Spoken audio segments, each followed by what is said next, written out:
Manalo. Paas naman kay Chairman. Ako hindi ko na-ask Mimi, sorry. LC Balion Florentine, good morning. Si Danny Santiago pa attendance po. Magandang umaga kay Senator Sherwin Gatchalian, ang chairman po ng Senate Committee on Finance, na kahit break ay nag-hearing pa rin. Sisipag ng mga senador natin. Kaliwat kanan yung hearing. Very good. Senator, magandang umaga po sa inyo. Good morning, Alvin. Magandang umaga sa ating mga tagapakinig. Ito pong mga nadiskubre na red flag ikamo dyan sa panukalang budget ng DPWH, ang ibig po bang sabihin nito ay kailangan tapyasan pa yung natapyasan na sa House na budget ng DPWH? Posible yan, Alvin. In fact, aminado rin si Secretary Dizon at binibigyan ko rin siya ng commendation at paghanga dahil bukas yung kanyang isip sa pagtapyas ng kanyang budget kung ito ay hindi klaro at baka magkaroon din ng korupsyon o ikalalabas ay korupsyon. So, itong pagre-review namin ng budget dahil talaga na pag nasundan mo yung hearing, talaga isa-isa namin yung mga proyekto, may nakita kami mga red flags. So, ibig sabihin dito sa red flags, pwede maging sanhi o pwede maging source ng korupsyon. Kaya dapat ayusin mabuti yung kanilang budget. Ang hindi ko maintindihan, Senator Sherwin, kung ang turing ninyo ay red flag, ang ibig bang sabihin hindi nakita yan as red flag ng DBM at ng DPWH? Remember, pinagtulungan nilang dalawa yan eh. Nag-vote in sila para sabi nila linisin natin, ayusin natin yung budget ng DPWH a few months ago, di ba? So anong nangyari? Ibig sabihin hindi nila nalinis ng todo ang budget? Tama ka dyan, Alvin. Actually, pwede ko pang pagbigyan si Secretary Dizon dahil 1 month pa lang siya sa trabaho at nung isinabmit niya yung kanyang budget, binigyan lang siya ng 1 linggo. Kung matatandaan natin, pag upo niya, ilan araw pa lang nagsubmit siya ng bagong budget. Kaya talagang hirap siya i-review one by one. Tama ka dyan, no? At aminado naman siya kahapon.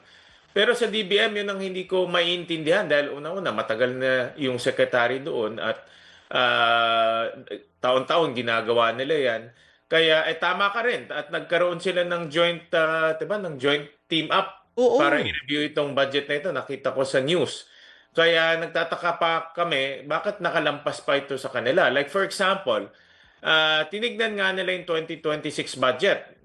Inisa-isa nila. Pero hindi naman nila tinignan yung 2025 budget. At lumalabas maraming repeated budget doon. Ibig sabihin, nagawa nun noong 2025, popondohan pa ulit in 2026.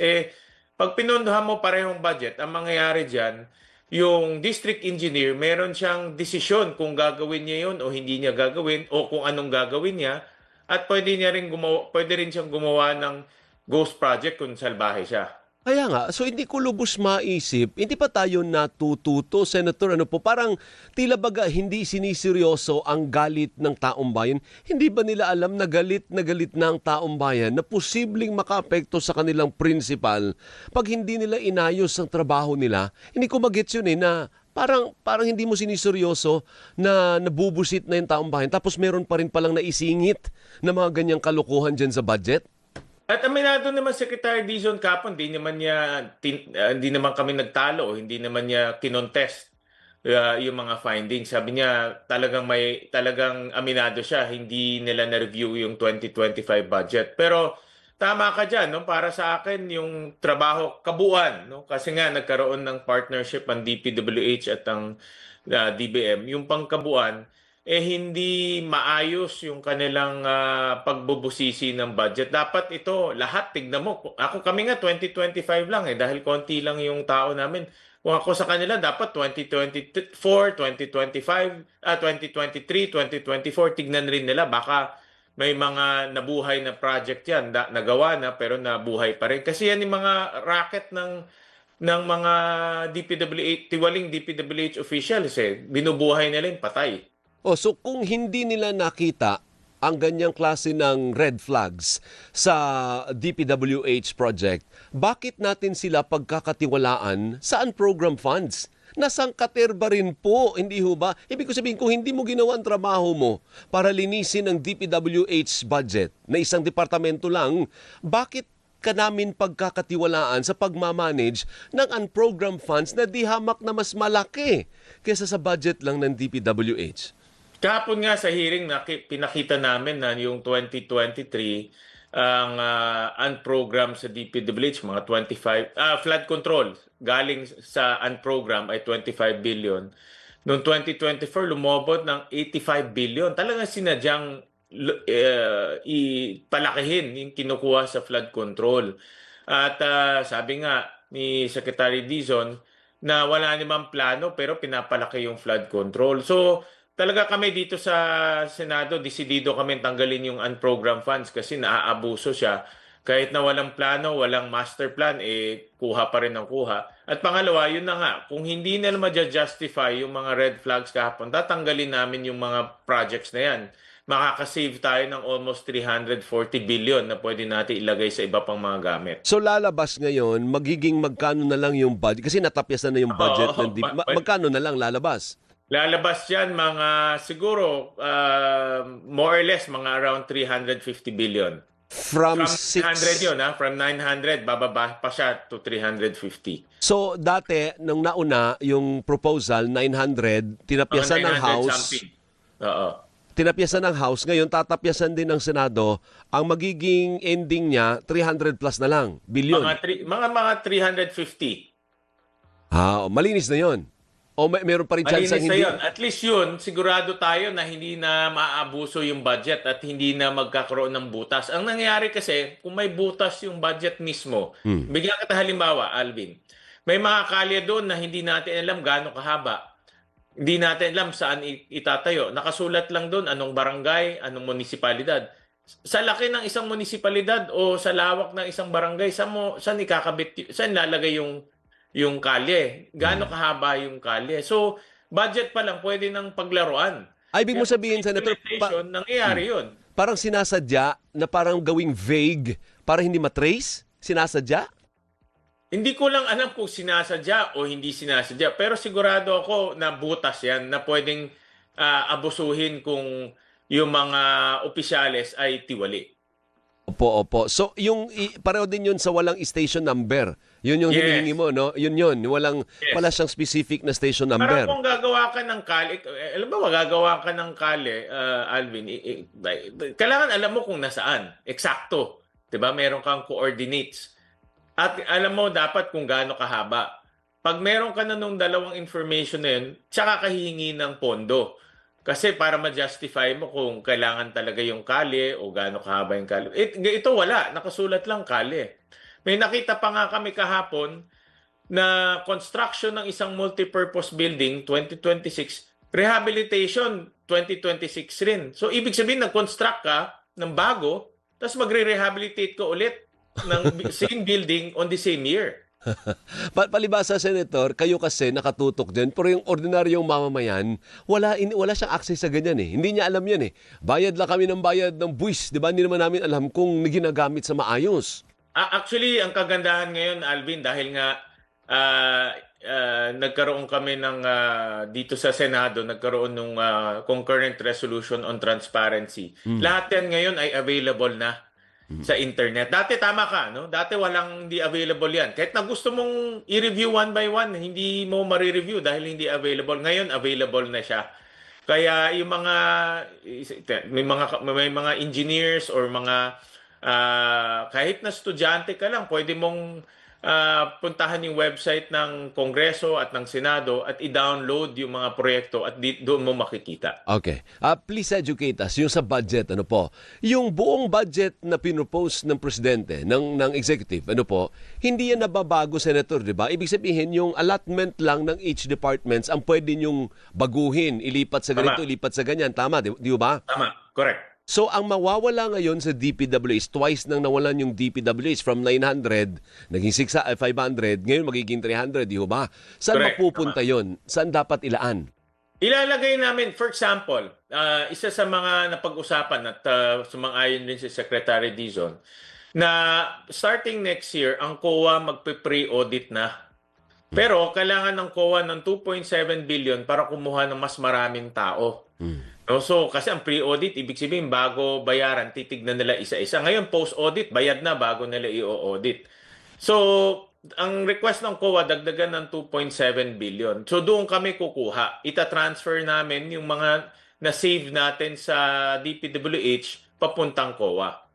So isa yan sa pwedeng puntahan. Isa yan. Pero iba, marami pa yan, no? Kasi kailangan natin maraming classroom. So magta-transfer kami sa classroom.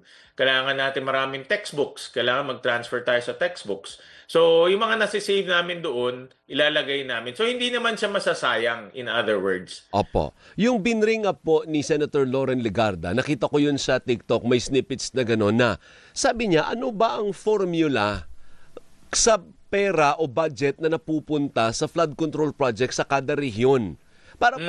Magkano ba yung DPWH project ng bawat mambabatas kada rehiyon? Yan ba'y may kumaga pantay-pantay o depende kung malapit ka sa Malacanang? To be honest about it, malabo yung sagot kahapon. Oo nga, malabo nga. No, sobrang labo. Pag malabo yun, ibig sabihin hindi nila masagot ng diretsyo. So, diba? Yun lang naman yun eh. So talagang hindi natin maalis. Talagang merong mga malapit sa Diyos na mas maraming project o mas maraming nakukuha sa distrito nila. Yung pagbaba ng proyekto sa distrito, kasama yan sa trabaho ng congressman. Diba? Dahil nga ikaw ay binoto ng tao, dahil marami silang pangangailangan, importante na ilaban mo yung mga pangangailangan ng distrito mo para mabigyan ka ng proyekto. Pero yan, ina-approve rin yan ng DPWH, ina-approve rin yan ng body. No? For example, ng buong Kongreso. Siyempre, kung ikaw ay malapit sa Diyos, baka lang nakakakuha ka ng mas marami. Hindi, ano ba dapat? Sabi ni Senator Loren, iba-iba eh. No? Hindi ko pa nakita, honestly, no? Dahil kasi, but sa kanyang pagbubusisi kahapon, parang iba-iba. May malaki, may maliit. So, Hindi, sa palagay mo, ano ba dapat? Dapat ba pantay-pantay o dapat wala na talaga?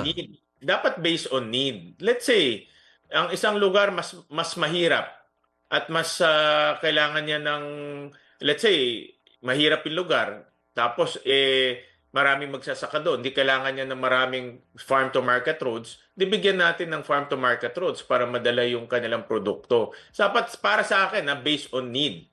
No, hindi based on personality. Dahil kung kailangan talaga ng lugar na yun, tulungan natin yung lugar na yun.